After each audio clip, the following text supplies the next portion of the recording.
Good morning, everyone. Hope everyone's Monday is off to a great start. I just want to thank all of you for attending this morning's webinar with us. My name is TJ Jones. I'm one of the Life Marketing Directors here at Insurance Agency Marketing Services. And again, welcome you all as we continue in our business solutions and concept series with North American. We've got a great guest with us to host with us today, Andy Backegard of North American, and we'll be looking at 5 common risks that business owners face and how life insurance can be a solution to help mitigate that risk.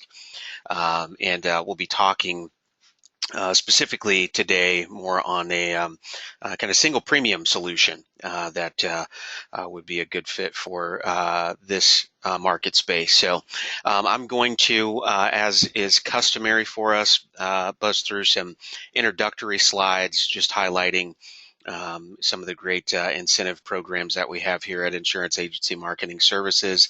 I'll move those fairly quickly so that we can get to the heart of the presentation. If there's any questions that I can answer for you, please go ahead and type them in the question box that's provided for you. Myself or Andy would be more than happy to get to those. So without further delay, let's get started. I want to talk quickly about our new producer bonus. So this is for newly contracted producers with us in their first 6 months of production.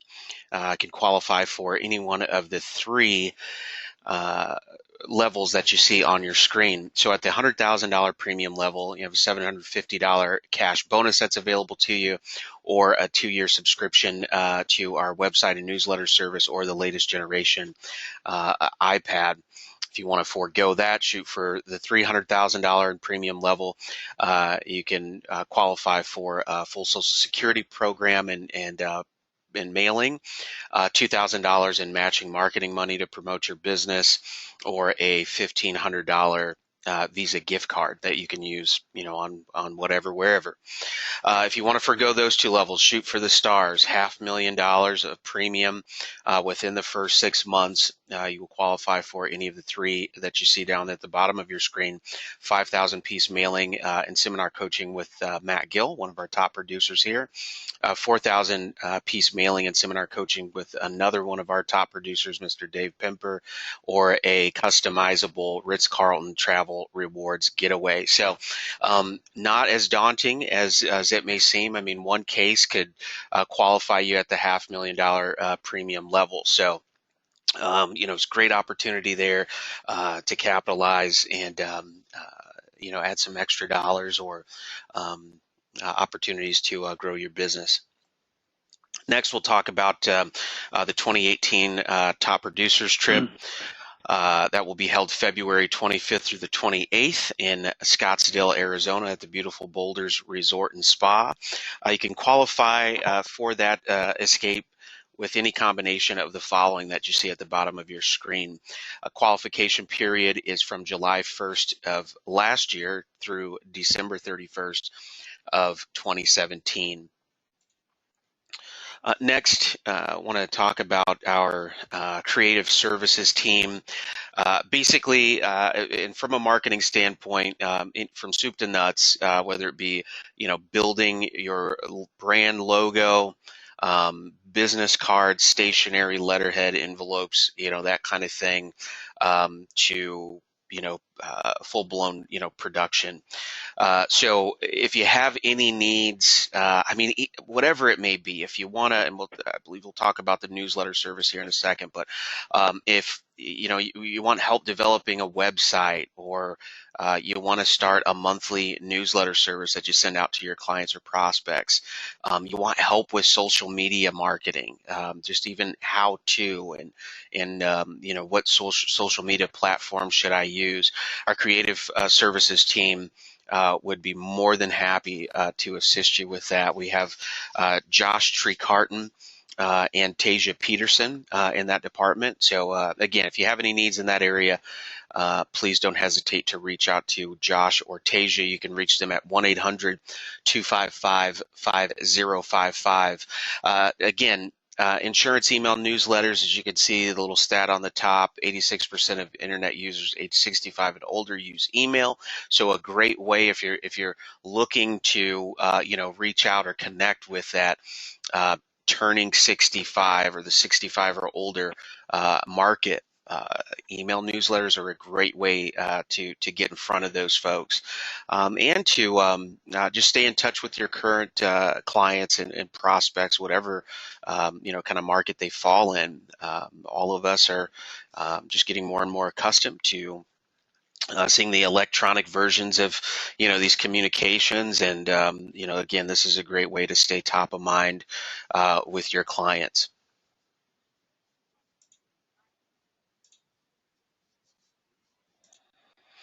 Next, our IAMS Life and Annuity Academy, an industry recognized academy, 2-day training that we sponsor, meaning we fly you out, we put you up, we feed you for 2 days, and just pour knowledge into you. We try to share with you some of the top sales ideas and strategies from some of our top producers. I just mentioned a couple of those gentlemen a couple slides back.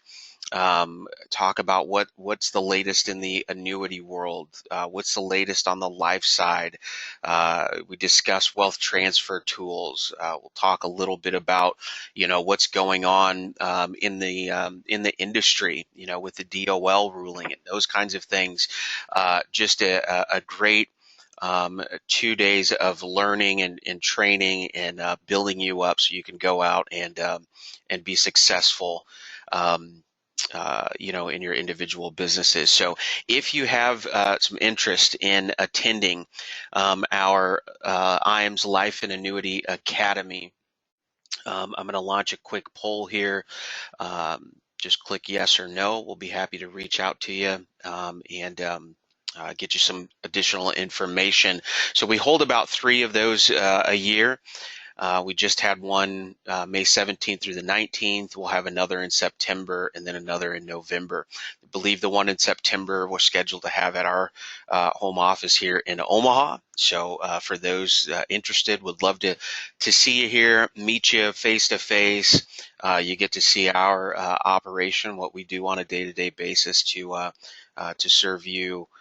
Those of you that are out in the field. So I'll go ahead and get that poll closed so we can move on, and appreciate those that express their interest.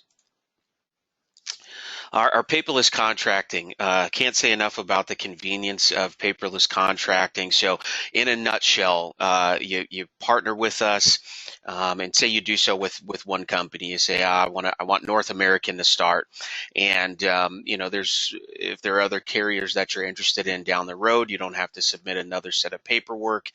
We take care of it from there. You simply give me a shout, shoot me an email, TJ, I want to be contracted with XYZ Life, and I'll get that process going for you. There might be less than a handful of carriers that have company-specific paperwork. Otherwise, again, it's a complete paperless contracting system, and you can apply, if you so choose, to multiple carriers at once. Always encourage you folks to visit us on the web, www.iamsinc.com. Great tools on our website. We've got a term and GUL quoter on the life side. You can run your annuity quotes there. Some great sales tools, forms. I can't emphasize that enough. If you're doing business after hours, which many of us do, or you have a case that you're writing on the weekend, you can go on our website, access most of our carrier forms, whether it be new business or service, right there on the website. Again, www.iamsinc.com. Back in late January, we launched IAMS Wealth Management. So that is our registered investment advisory arm. that we developed here, really primarily to help you make a smooth transition, after the DOL, in the DOL world, that we're living in now. So, if you are working with managed money or you want to take your business to that level, if you're looking at what steps do I need to take to be compliant, and not to lose clients, maybe to obtain some new business, I would highly, highly encourage you to reach out to our folks over at IAMS Wealth Management. So again, if you're working with managed money, um, Series 65, even our 6 and 63 folks, or Series 6 folks, Series 7 folks, we can serve you in that space.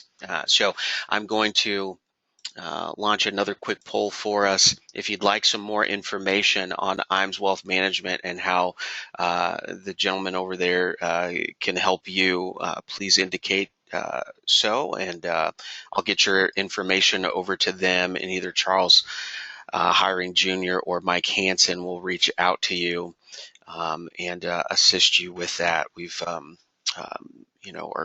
kind of going full speed ahead with that, and have got some great producers and advisors who've come on board with us, and we'll continue to grow that arm of our business successfully.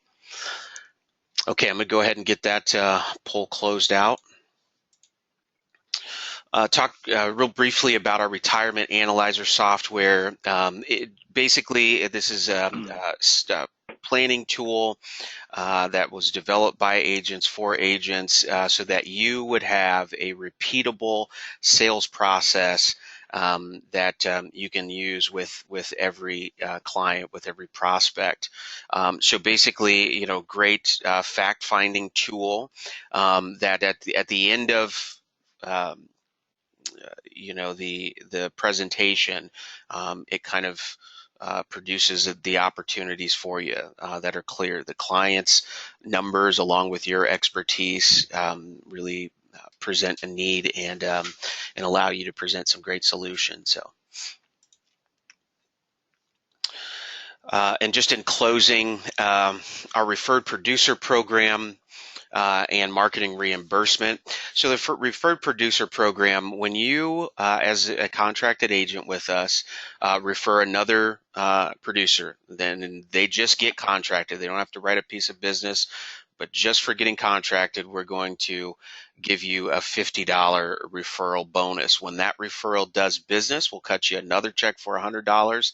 And then ongoing, you get 20 basis points on business written by your referral thereafter. So a great opportunity to kind of build a secondary stream of income for yourself just by referring good folks to us. We also have our marketing reimbursement program, where we pay $200 cash in marketing money for every $100,000 in premium that you write.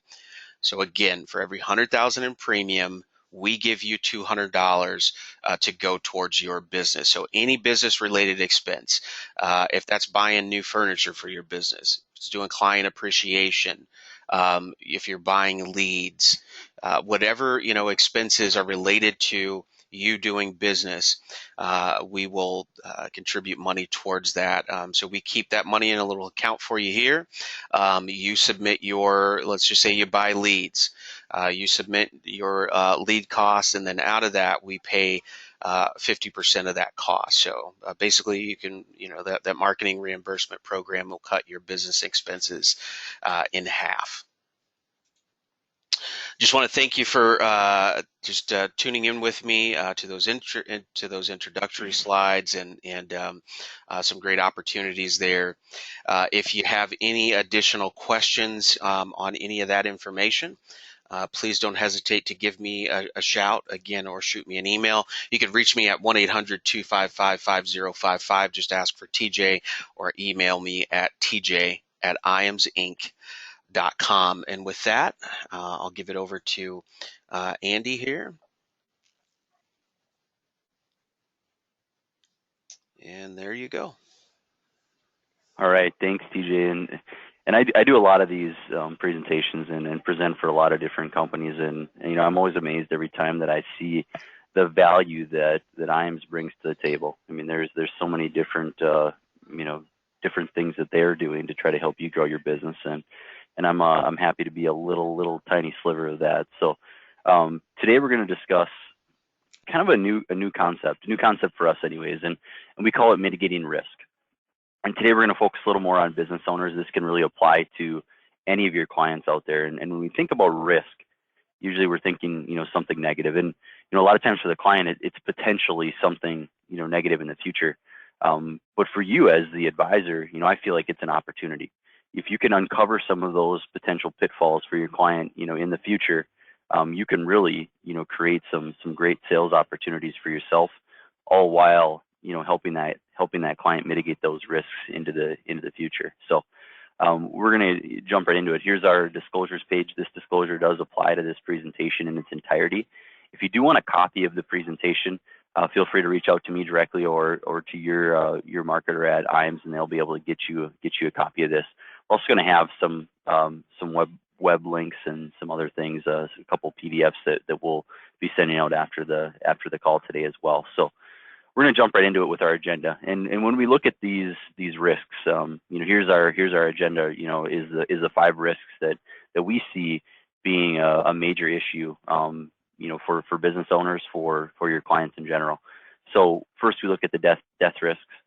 Then we're going to look at serious illness risk, opportunity risk, probate risk, and then beneficiary risk. So we're going to go down the list and really apply this into a life insurance policy.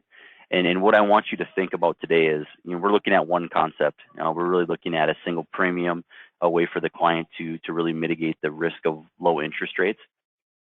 Think about this in a number of different contexts. Maybe the risk for your client, isn't, a low interest rate. Maybe it's a lack of retirement planning. Maybe it's not a low interest rate. It's a lack of estate planning. There's a lot of different things that you can plug into that third risk.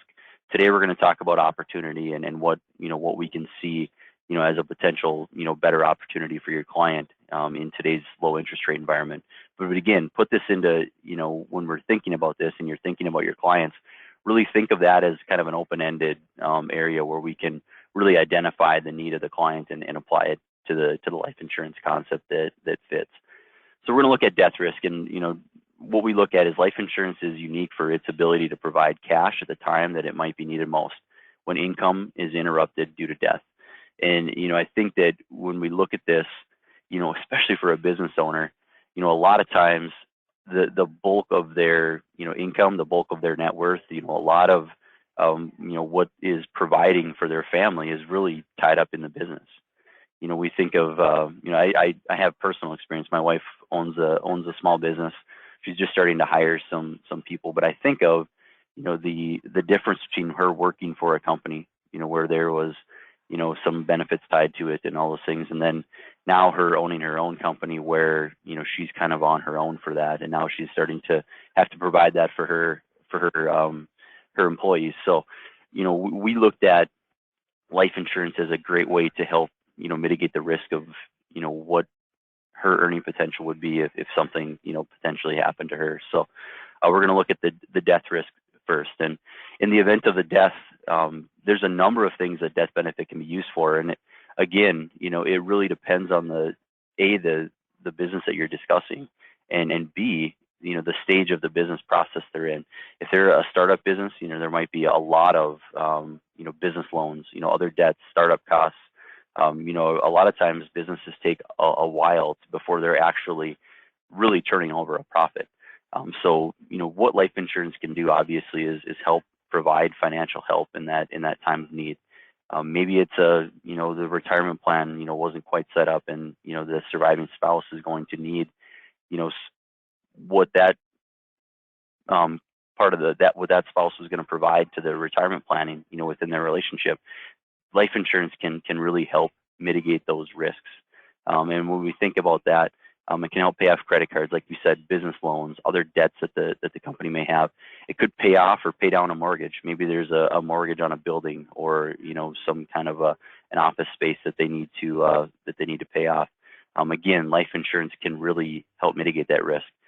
And just to put this in context, what we're looking at today is a situation where maybe a business owner has some money in a CD or a money market account, and they're earning a low interest rate, and we're going to really try to leverage that money not only into a better interest rate, but also to help mitigate some of these other potential pitfalls that we're talking about. So here's our situation.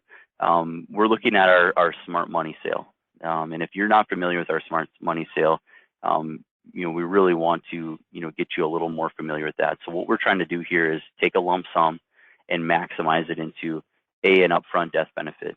First and foremost, we want to make sure that we mitigate that death benefit risk.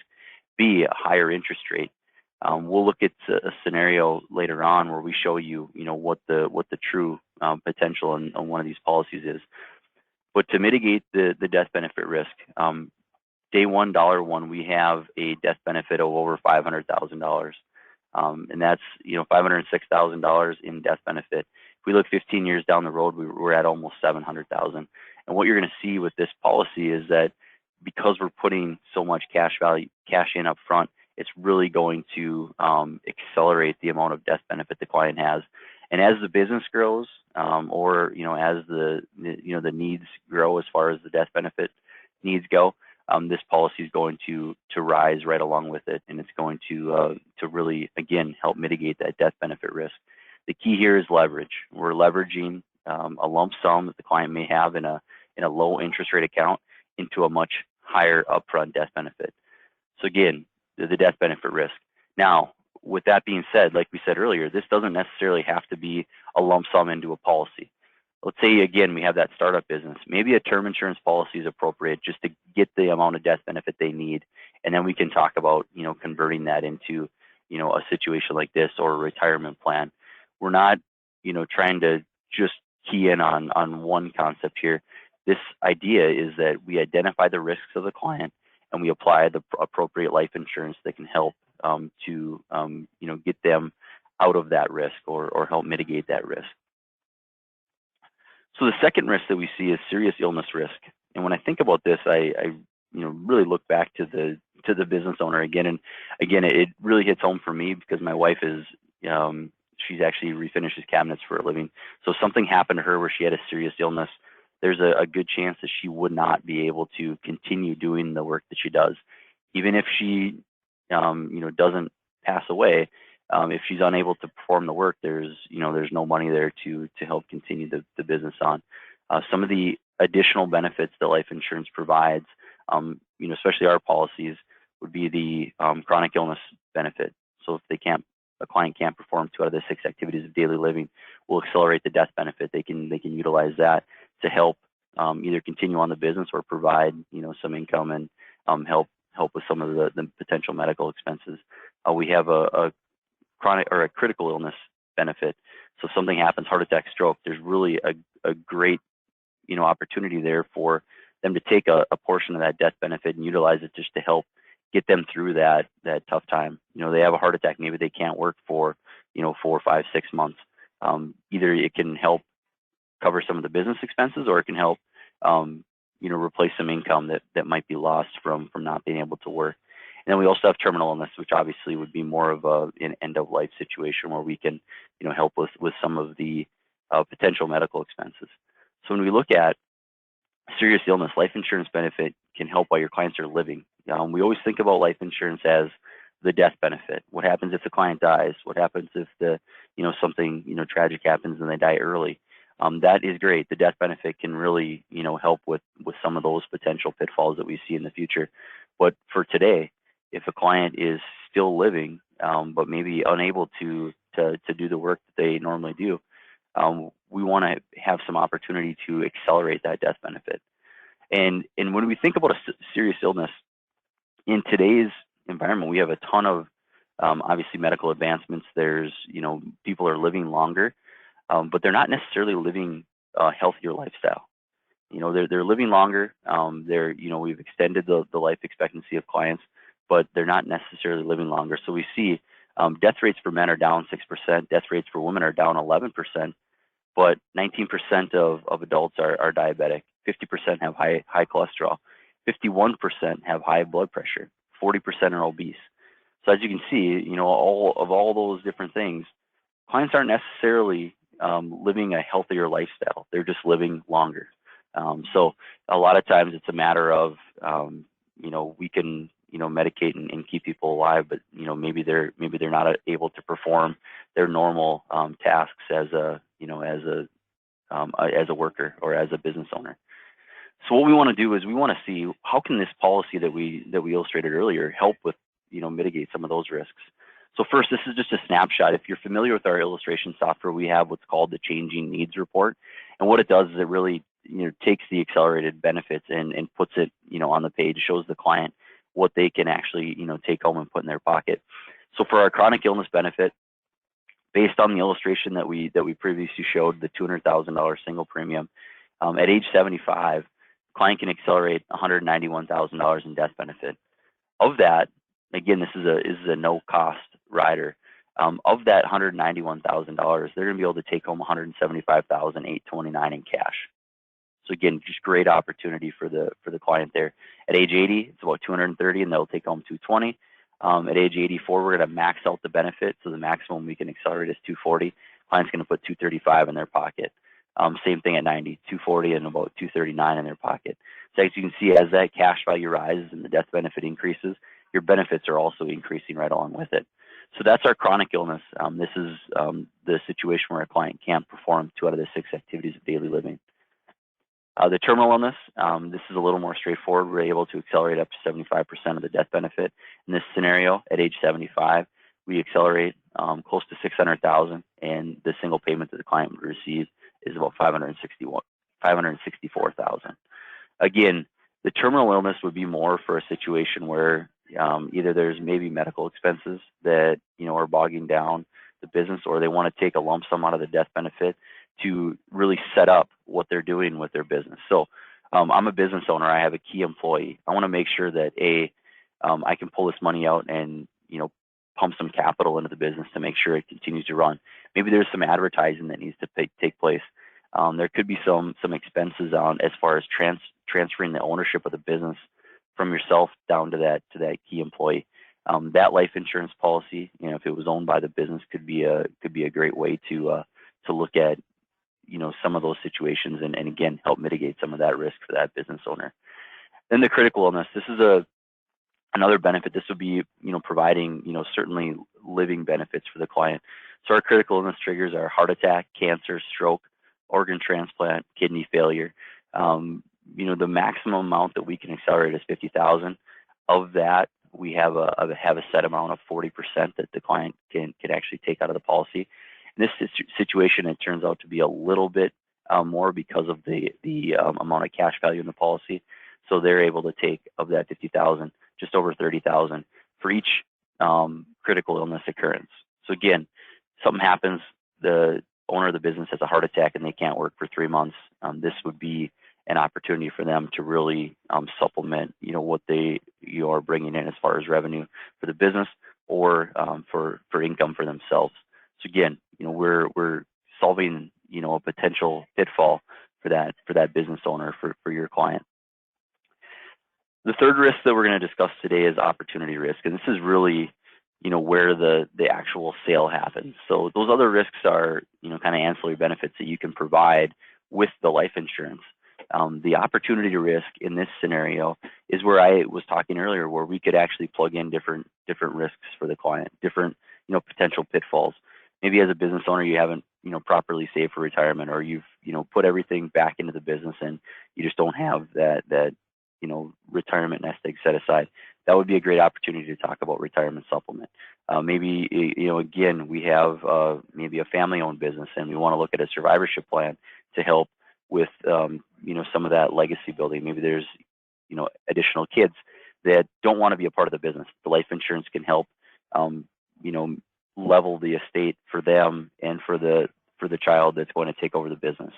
So again, don't think of this as just, kind of the tunnel vision at the opportunity. We want to look at it, from all different angles and really identify the specific needs of the client. So in addition to death benefit, Obviously, permanent life insurance can be alternative to low interest bearing accounts. And that's really what we're talking about with opportunity risk is we're in an extremely low interest rate environment. What can we provide to that business owner that's got money sitting in a bank CD, earning next to nothing, that has some personal savings that, really aren't performing for them? We actually, have done a lot of research. We're as a company developing a new single premium product. But what we've looked at is, the average rate of inflation from 1913 to 2013 is about 3.22%. So if you put $100,000 into an account and you're making 1%, at the end of 1 year, you've basically got a spending power of about $97,000. So you've gone backwards, on average, by about 3%. If we actually look out over a 10-year period, that same 100,000, the spending power at the end of 10 years is only worth 77 grand. So we're going backwards, when we're looking at a low interest rate environment. And when rates are low, it's even tougher to get ahead. So what we're going to look at is an opportunity to actually, take some of that, potential, spending power risk, away from, the situation. So there's two main criteria when we're identifying clients that may be affected by the opportunity risk. First and foremost is we don't want to just move money out of a CD just to do it if the client doesn't need death benefit. So we want to make sure there's a death benefit need. And then if they have some stranded money, funds, when we talk about stranded money, we're talking about funds that are no longer meeting the client's current needs. Stranded money has many different things. These funds may be in savings, CDs, annuities, other vehicles. Each of these vehicles definitely obviously has its place and serves a purpose, and there might be a need for leaving a little bit of money in those accounts. But the common theme here is that those are typically, in today's environment, extremely conservative as far as the rates that they're offering. So if we can provide some liquidity to the client, we can provide a leveraged death benefit, we can provide access to the cash value for the accelerated benefits, and then also, liquidity on the front end, for the cash. And I think we can really, create a good opportunity for the client. So what we're going to do is we're going to leverage a single premium into a larger, generally income tax-free death benefit. So that's going to be, our death benefit risk is met. We're going to control and access.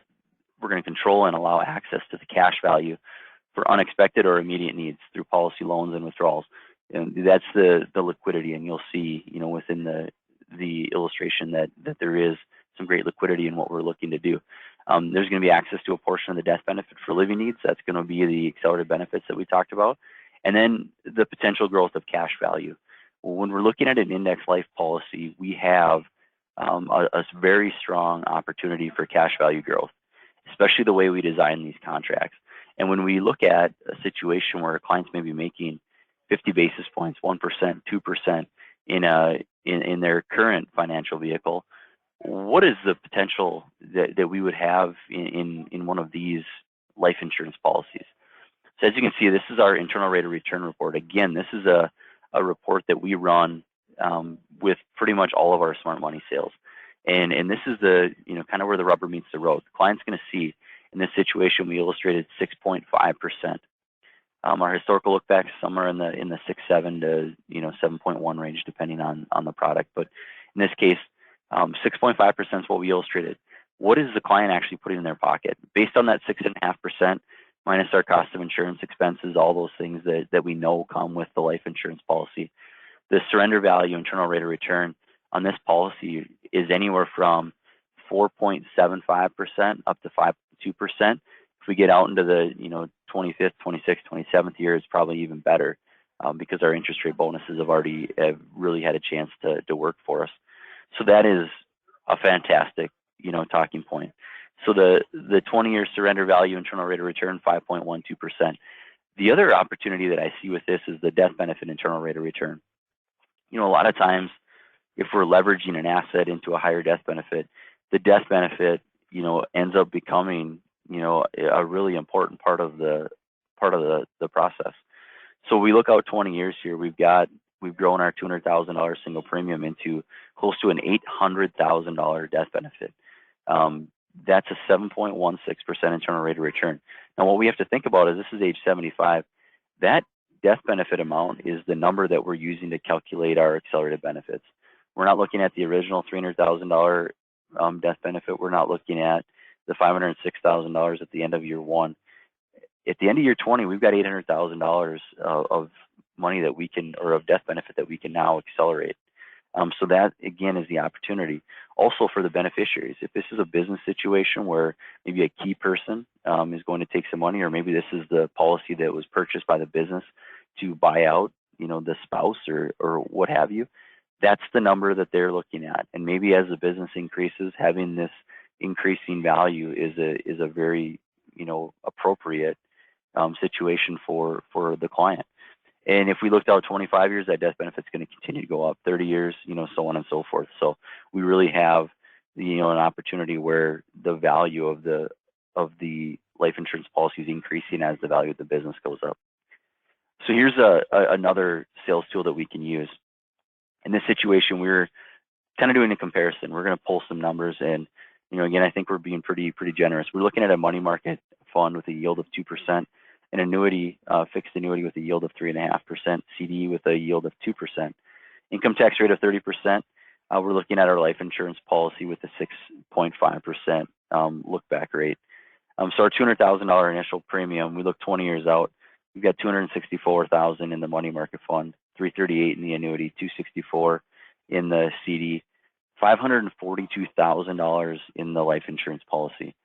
I think if you set this in front of your client, they might even say, I feel like, a money market yield's probably pretty generous at 2%. That's, probably true, but we wanted to be, extremely, generous with what the rates that we're comparing against. But I think if you laid this down in front of the client as a supplemental sales piece, they would be, happy to look at this as a potential opportunity for them. It also shows the death benefit. Now, in subsequent pages on this illustration, this is INSMARC. This is something that we promote very heavily. I'm going to be doing a presentation in July, actually going through INSMARC and using it as far as helping close more sales. But on subsequent pages, it shows the matching interest rate report, which will tell you exactly what you would need to get in these other accounts to match the values within the life insurance policy. There's also a direct graphical comparison of each, so the money market versus the life, the annuity versus the life, the CD versus the life. If you're not familiar with INSMARC, I would suggest to at least take a look at it. It's a great add-on to all the additional benefits that IAMS is already offering to you as far as additional sales tools. So definitely take a look at that. So we're going to look at the final two risks, and this is going to be very quick. We want to look at probate risk and beneficiary risk. So probate risk, what we want to do is we want to structure your client's assets to minimize the number of items and total dollar value that will go through probate. This can save time and the hassle for the executor of the will. So we really want to just make sure that at least the areas where we can, kind of eliminate that probate process. Life insurance is fairly unique. So there's a few financial assets that are exempt from the probate process, making sure that the funds get to the beneficiaries more quickly and efficiently. Life insurance, by its very nature, is one of those vehicles. We have a clear beneficiary designation, so that money is going to transfer, to those beneficiaries that are stated within the life insurance policies. This means that the life insurance proceeds will generally pass to the beneficiaries outside of the probate process.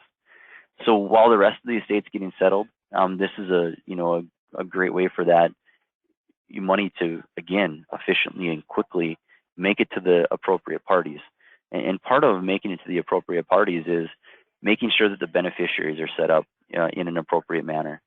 We want to make sure that you, as the advisor, are helping your clients review the beneficiary forms for each of their financial assets, not only their life insurance, to really help alleviate unintended negative consequences. Some of those negative consequences include not naming a beneficiary. So if you don't name a beneficiary, the account will be subject to probate, and the state will determine how to distribute the money. So again, life insurance, by its very nature, will help you avoid probate. But if it's not structured properly, we could, kind of fall right back into that additional risk. So we want to make sure that we're naming a beneficiary. Not updating a beneficiary, I think this is one of the biggest ones, and I feel like I'm as guilty as anybody. I've been in the life insurance industry literally since I graduated from college, and I've kind of bought life insurance policies and kind of built my life insurance portfolio along the way.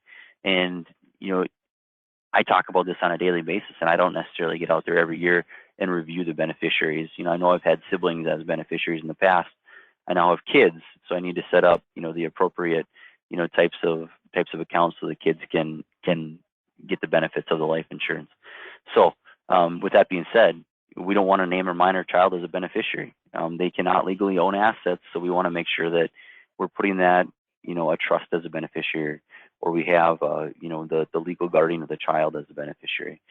Another thing that happens a lot is, and you feel like you're doing, somebody a favor, but, naming somebody that's potentially mentally disabled as a beneficiary. The issue with this is that the disabled person may lose some of their benefits or their assistance if they receive the benefit directly. So we want to make sure, again, that we're looking at special needs trusts and those types of things. If you're not familiar, we actually have a fantastic attorney on retainer that really can go through, all of these situations and really help with the beneficiary process to make sure it's done appropriately. His name's Linus Sugis. His company is called Advanced Underwriting Consultants, and as an advisor for a partner agency like IAMS, you actually would have direct access to utilize their services. So think about that, and we can certainly get that contact information out to you as well. And then the final piece of the puzzle is a beneficiary review. So if you're sitting down with a business owner and potentially they had, a spouse, maybe they got divorced and now they want to make sure they name somebody else as the beneficiary of their life insurance. We really just want to sit down with the client and make sure that the beneficiaries are set up the way they intend them to be. We've seen too many times where, clients have come to us and said, after the fact, or beneficiaries have come to us and said, well, this probably isn't the person that should have received the benefit. I think that should have went to me. Well, all we have to go on is what the client put on paper. So it's very hard to come back and correct that after the fact. Then we get right back into the legal process again. So the client may have really wonderful intentions when selecting a beneficiary, yet when they make that wrong designation, it can have really negative unintended consequences. So again, beneficiary risk, we really want to make sure that the client is well aware of who's going to be receiving their death benefit, and that it's going to the appropriate people, and that it's going to set up in the appropriate way. So if it needs to be paid into a trust, you want to make sure that is all set up front. So with that being said, we discussed a number of different things. Death benefit risk. Life insurance really provides a great opportunity for you as far as making sure that there's an appropriate amount of death benefit in place for your business owner clients, for your other clients. Serious illness risk. We talked about the accelerated benefits and how they can really, help, even if it's just kind of as a Band-Aid, help get that client through a tough time. And whether that's a chronic illness, a terminal illness, or a critical illness, we have those benefits built right into our policies. Today we discussed opportunity risk. We talked about some other, potential, pitfalls that business owners, fall into. But today, opportunity risk, low interest rate environment. We want to make sure that we're putting, every potential opportunity in front of our clients, especially the business owners. If they have some money sitting aside in an account and it's really, technically going backwards as far as their purchasing power, what if you can be that one that provides them with an opportunity to help mitigate the risk that we see with income taxes, getting in 1099 every year, with inflation, having to, worry about your money actually going backwards when you're actually trying to do something positive, by putting it into a more liquid, type of an account. Probate risk, again, it's something that, we can certainly get into the weeds on probate, but, generally speaking, if you have a properly structured life insurance policy, you will avoid the probate process. And that's, really all we can do as advisors for our clients is help them take the certain assets that we know that, would potentially be falling into that probate process and making sure we have clearly defined beneficiaries. And that leads us to the final risk, beneficiary risk, making sure we have the proper beneficiary setup, the proper structure of how we want those benefits paid out, and that really will help that client kind of round out that potential risk pool they have. Now, with that being said, my part of the presentation is done. If anybody has any questions, feel free to type them in, and then TJ and I can certainly try to address those as we go along. Andy, thank you so much. Great information that you shared there. And I do have, bear with me here, I do have a couple or a question for us. So this is, do the mortality charges start to eat the policy up as the insured ages like old UL policies? Well, in this situation, so it's all about properly funding. So in this situation, what we've done is we've put in like $200,000 in premium, but we set the death benefit at $300,000. So we've created a very small net amount at risk right up front. And what happens is as the cash value grows, our net amount at risk actually shrinks. So you'll see, even though the cost of the insurance goes up for the client, we're seeing much less net amount at risk. So in this scenario, actually, if we were to look 20 or 25, 30 years down the road, our internal rate of return would actually spiked a little bit. So it's, if we had minimally funded the same policy, you're exactly right, that's what would potentially happen. Mm-hmm. But the way we designed it and the way we've done these policies, same thing we would do on a retirement planning case, would really create a small net amount of risk, which will help make it way less likely that policy is going to eat itself alive with expenses and charges. For sure. Hopefully that answers the question. Yeah, absolutely. And I would say similar to those old UL policies, it's the same issue, proper funding. I mean, rates were, as we all know, inflated, at the time. But with these types of policies, again, proper funding is going to be the key. And that's one thing I appreciate about, especially working with Andy. I've communicated, those kinds of ideas or, needs for agents and clients, and he has done a great job of just case design.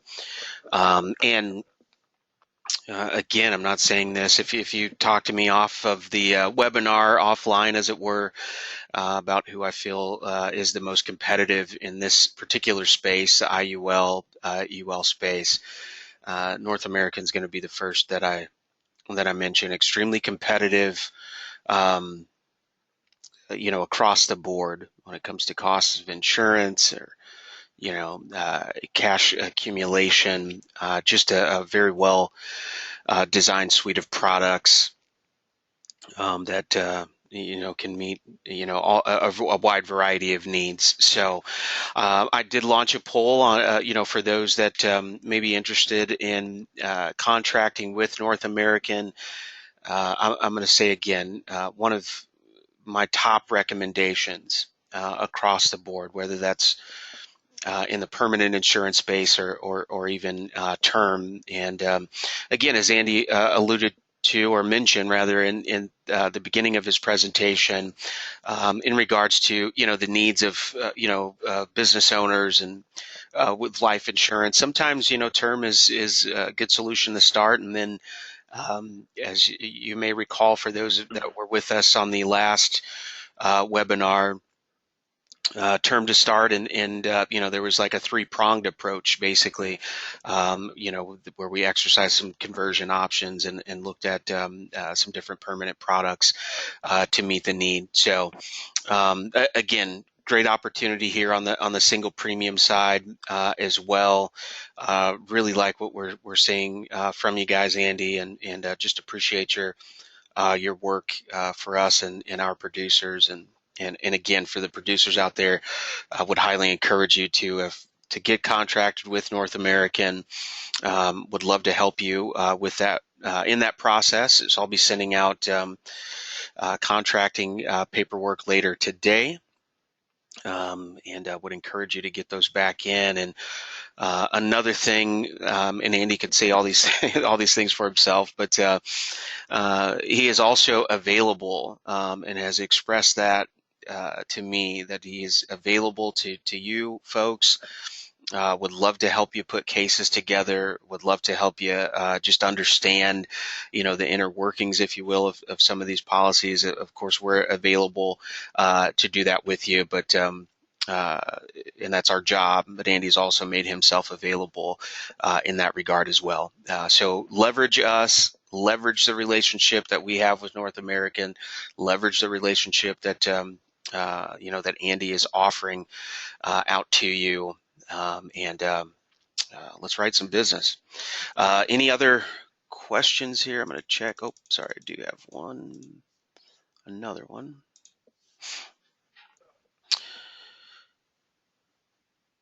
Okay, so a question from Greg. As far as doing business valuations for key man insurance for business owners, do you have a team of CPAs to do these valuations? Is the question. No, we don't necessarily have a team that does the valuations. Now, for Keyman Insurance, we do have kind of just a general formula. So for us, it's coverage amount maybe up to 10 times the annual income derived from the business covered. And it really kind of depends on, where that individual fits within the business. So for us to determine the amount of coverage that's appropriate, we just have a financial questionnaire. A list of other key employees would probably be appropriate. Anything over $5 million, we would just require a copy of the financials. So that's just, again, not helping with the valuation, but that, helps us figure out, the appropriate amount of life insurance, which, would probably, deal kind of generally with the valuation of the business as well. Those types of things I would say if the client, has a CPA or, somebody that's doing their business tax returns and things like that, that might be, an appropriate person to go to. We don't have anybody in our home office that would necessarily do the actual valuation. We could certainly help, come up with the appropriate amount of life insurance, though, if that's something that would potentially help. Okay, perfect. Any other questions? Please don't hesitate to type them in the box there. Yeah, and I'd like to just really reiterate the meeting the life insurance need first. TJ mentioned it. If again, I always I bring up my wife's business because it's personal experience I've had. But she started it two years ago, and the idea, she bought a life insurance policy. She bought a term, really inexpensive term, with the idea that as things progress along, that can turn into a potential retirement savings account for her. As the business gets more established. So with a younger business owner, don't necessarily jump always right into the permanent coverage. We love to sell the permanent coverage. Obviously, the targets are better, the commissions are better. It's probably long-term better opportunity for the client, but sometimes just getting them that life insurance they need up front, even if it's temporary coverage, can turn to additional sales down the road. So certainly don't turn those type of cases away. Okay, great. Looks like that's it for questions, Andy. Again, want to thank you all for attending today. And again, if there's anything that we can help with, any questions that we can answer for you, additionally assist you with contracting, help with case design, putting together illustrations for you, you can reach out to us there in the life department. Again, my name is TJ. You can reach me via email at tj@iamsinc.com, or please feel more than welcome to call me at 1-800-255-5055. Andy, thank you for hosting today, and look forward to the next time we're together. All right. Thanks for the time, everyone. Appreciate it. All right. Take care, everybody.